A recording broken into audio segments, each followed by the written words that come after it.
प्रियजनों, राधे राधे, जय श्री कृष्णा। मैं हूं आपके साथ चाणक्य राज भारद्वाज और आप देख रहे हैं राशि ज्योतिष दर्पण मन का सुख जीवन का। सूर्य के गोचर के विषय में प्रियजनों में बता रहा हूं सभी 12 लग्न और 12 राशियों के जातकों पर क्या प्रभाव रहेगा। देखिए, 15 जनवरी सन 2024 को सूर्य धनु राशि को छोड़ करके और मकर राशि यानी कि जो उनके पुत्र के स्वामित्व वाली राशि है, शनि के स्वामित्व वाली राशि मकर राशि में प्रवेश कर चुके हैं और अब 13 फरवरी तक सूर्य यहीं पर विराजमान रहेंगे। यहां पर गोचर करते हुए सूर्य सभी 12 लग्न और 12 राशियों पर कैसा प्रभाव डालने वाले हैं, इसी विषय पर हम विस्तार से चर्चा कर रहे हैं। इस विषय में चर्चा करते हुए अभी तक मैं मेष राशि से लेकर और कन्या राशि तक के जातकों को बता चुका हूं कि सूर्य के गोचर का क्या प्रभाव रहेगा। यदि ये वीडियो आप नहीं देख पाए तो मेरे चैनल पर ये सभी वीडियो उपलब्ध है, आप जाकर के ये वीडियो देख सकते हैं और उसका लाभ उठा सकते हैं। आज हम जिस राशि के विषय में बात करने वाले हैं वह राशि है प्रियजनों तुला राशि। तुला राशि के जातकों का कैसा रहने वाला है ये एक महीना, मैं इस बारे में बताऊंगा विस्तार से आप सभी लोगों को। तो प्रियजनों कहीं मत जाइएगा, मेरे साथ बने रहिएगा वीडियो में अंत तक, क्योंकि वीडियो के अंत में मैं कुछ ऐसे उपाय भी बताऊंगा जिनके माध्यम से यदि सूर्य आपको नेगेटिव प्रभाव दे रहे होंगे तो उनके प्रभावों को कुछ हद तक आप पॉजिटिव कर पाएंगे, और यदि पॉजिटिव प्रभाव दे रहे होंगे तो उनको भी कुछ हद तक और बढ़ा पाएंगे। तो देखिए, मैं बता दूं, सूर्य हर महीने राशि परिवर्तन करते हैं और जिस राशि के अंदर सूर्य देव गोचर करते हैं वह दिन उसी के नाम से यानी संक्रांति के नाम से जाना जाता है। जैसे आपसे पहले जिस दिन सूर्य देव ने धनु राशि में प्रवेश किया था तो वह दिन धनु संक्रांति के नाम से जाना गया था, और अब जिस राशि में प्रवेश किया है वह मकर राशि है, इसलिए यह बहुत बड़ा दिन है, यह मकर संक्रांति के नाम से जाना जाता है। इस दिन सूर्य उत्तरायण हो जाते हैं और सूर्य का प्रकाश बहुत बढ़ने लगता है, चाहूं और ज्यादा बढ़ने लगता है। जब ज्यादा प्रकाश होता है तो आपको चीजें बहुत ज्यादा स्पष्ट दिखाई देती हैं और आपके जीवन में उजाला आता है, चारों ओर प्रकाशमान हो जाता है, आपके जो चारों ओर का वातावरण प्रकाशमान हो जाता है। तो ये ज्यादातर लोगों के लिए अच्छे साबित होता है सूर्य का गोचर ये जो मकर राशि में होता है, लेकिन फिर भी थोड़ा ऊपर नीचे कुछ राशियों के लिए होता है। चलिए हम बात कर लेते हैं अब तुला राशि की। तो प्रियजनों, आपकी राशि से जो सूर्य गोचर कर रहे हैं वह कर रहे हैं चतुर्थ भाव में, यानी कि सुख भाव में। अब सूर्य आपके सुख भाव में आ गए हैं। सुख भाव मतलब संपूर्ण सुख। यदि किसी का यह प्रश्न हो कि मेरे जीवन में कितना सुख है, सुख का मतलब भूमि, भवन, वाहन, पैसा, धन, दौलत, ऐशो आराम, इन सभी चीजों से है। जो भी आपकी भोग की वस्तुएं हैं जिनसे आपको सुख प्राप्त होता है या आपको आराम मिलता है। संपूर्ण सुख की प्राप्ति यदि देखनी हो तो हम चतुर्थ भाव को देखते हैं, यहां से माता का विचार भी किया जाता है। यह अगर प्रियजनों चंद्रमा का घर कहलाता है और अब सूर्यदेव यहां गोचर कर रहे हैं। तो सूर्यदेव के यहां गोचर करने का मतलब यह है कि आपको संपूर्ण सुखों की प्राप्ति करा देने वाले हैं सूर्यदेव। इसको एक दूसरे तरीके से हम समझते हैं। देखिए, सूर्यदेव आपके लाभ के स्वामी बने हैं, लाभ भाव के स्वामी होकर के सुख भाव में बैठ गए हैं, यानी कि आपको इतना लाभ कराएंगे आपके इन्वेस्टमेंट से, आपके व्यापार से, और आपको धन सम्मान इतना कराएंगे, मतलब धन सम्मान यश कीर्ति में इतनी वृद्धि होगी कि आपको सभी सुखों की प्राप्ति होगी। देखिए, किसी भी प्रकार के सुख की प्राप्ति के लिए जो भी हमें लेना होता है, चाहे वो भूमि है, भवन है, वाहन है या और भी हमारे सुख सुविधाओं की चीजें, उनके लिए धन की आवश्यकता पड़ती है। 11वां भाव सामाजिक मान प्रतिष्ठा का होता है, हमारे बड़े बुजुर्गों का होता है, ताऊ ताई वगैरह को यहां से देखते हैं, व्यापार को भी यहां से देखते हैं, विदेश का भाव यहां से देखा जाता है, प्रेम का भाव भी यहां से देखते हैं, और इच्छा पूर्ति का भाव है। सुख भाव में बैठ करके आपके सुख साधनों की या सुख संपत्ति की या संपूर्ण सुखों की प्राप्ति की जो भी आपकी इच्छा है वह इच्छा को पूरी करा देंगे सूर्यदेव इस दौरान, जिस दौरान यहां पर गोचर कर रहे हैं। यह बात आप समझ लीजिए। 11वें भाव के स्वामी हो गए हैं तो व्यापार में भी आपको अत्यधिक सफलता देंगे, मतलब पूरे सुखों की आपको प्राप्ति करा देंगे। लेकिन एक यहां पर सलाह दी जाती है कि कोई भी भूमि, भवन या वाहन आप खरीदना चाह रहे हैं तो उनके कागजों की भली भांति आप जांच कर लें, उस व्यक्ति के विषय में भी आप जान लें जिनसे ये चीजें आप खरीद रहे हैं, कहीं कोई धोखा आपके साथ ना हो जाए, और उसके बाद ही इसको खरीदें। हो सकता है कई प्रकार की अड़चन ऐसी आ रही हो।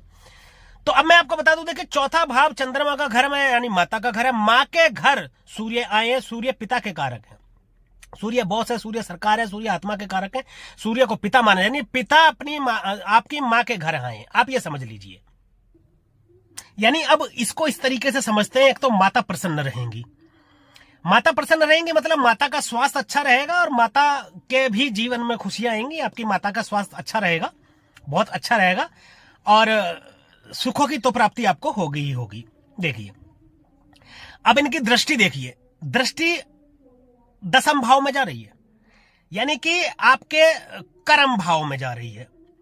अब देखिए लाभ के तो स्वामी हुए हैं ये, सुख भाव में बैठे हैं और कर्म भाव में दृष्टि डाल रहे हैं। अब तीनों को आप जोड़ दीजिए, यानी आपके कर्मों से इतना लाभ आपको उत्पन्न होगा कि आपके सुख सुविधाओं में वृद्धि होगी, संपूर्ण सुखों की प्राप्ति होगी। इसको इस तरीके से समझिए।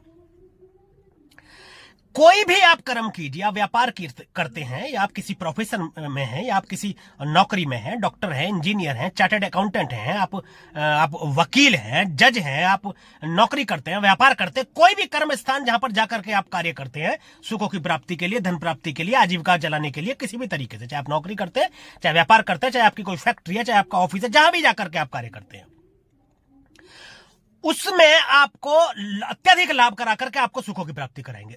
राजनीति का भाव देखा जाता है दशम स्थान, राजनीति में आपको अच्छी सफलता दिला सकते हैं। गवर्नमेंट जॉब के लिए यदि आप तैयारी कर रहे हैं, आप मान लीजिए कोई स्टूडेंट हैं या आप कोई परीक्षा देने की तैयारी कर रहे हैं, तो उसमें आशातीत सफलता मिलने की संभावना है, अत्यधिक सफलता आपको बढ़ जाती है।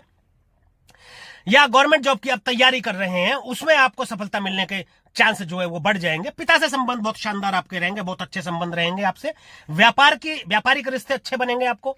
और एक बात, विदेशों से भी संबंध आपके अच्छे बनेंगे, विदेशों से आपके व्यापारिक संबंध बन सकते हैं, अच्छे संबंध बन सकते हैं, आप थोड़ा सा यदि उसमें प्रयास करें तो।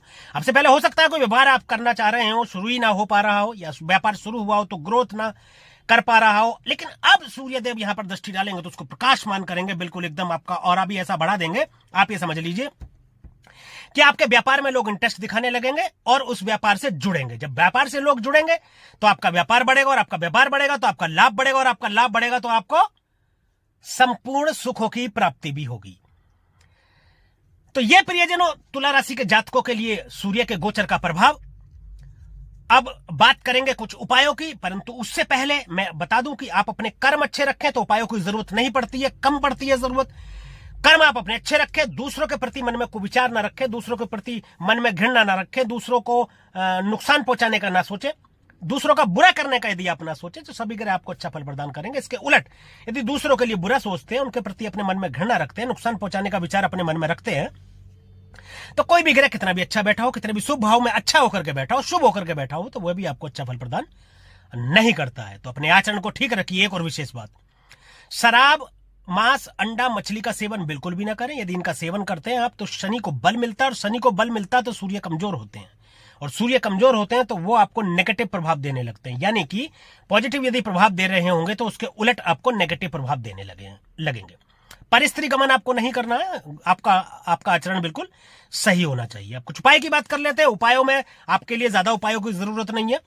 मां लक्ष्मी की आराधना करें, लक्ष्मी जी के मंदिर में जाकर के आप जो है फूल अर्पित करें लक्ष्मी जी को। और दूसरा यह है कि सूर्य देव को रोजाना प्रतिदिन आप सूर्य देव के 1 घंटे के भीतर मैं बताता हूं, सभी के लिए ये उत्तम उपाय है। सूर्य गोचर के लिए अच्छा प्रभाव देंगे सूर्यदेव। तांबे के लोटे में जल लेकर के और जल अर्पित कीजिए सूर्यदेव को रोजाना, तो आपको पूरे महीने सूर्य गोचर का पॉजिटिव प्रभाव मिलेगा, सकारात्मक आपको प्रभाव मिलेगा। तो प्रियजनों, यदि ये वीडियो आपको अच्छी लगी हो, पसंद आई हो, दी गई जानकारी से आप संतुष्ट हो, तो कृपया वीडियो को लाइक करें, शेयर करें और कमेंट करके हमको जरूर बताएं कि हमारा जो ये गोचर फलित हुआ है, जो हमने गोचर फलित किया है, वो आपकी जन्म कुंडली पर कितना सटीक बैठता है। और हमारे YouTube चैनल को सब्सक्राइब कीजिए तथा बेल आइकन बटन को भी दबाइए, ताकि इसी प्रकार की और भी महत्वपूर्ण जानकारियां आप तक समय पर पहुंचती रहें। और आज के लिए, अभी के लिए बस इतना ही। मिलेंगे एक अगली वीडियो में, सूर्य के गोचर के प्रभाव के विषय में चर्चा करेंगे। तब तक के लिए परिजनों, राधे राधे, जय श्री कृष्णा। और आप देखते रहिए राशि ज्योतिष, दर्पण मन का, सुख जीवन का।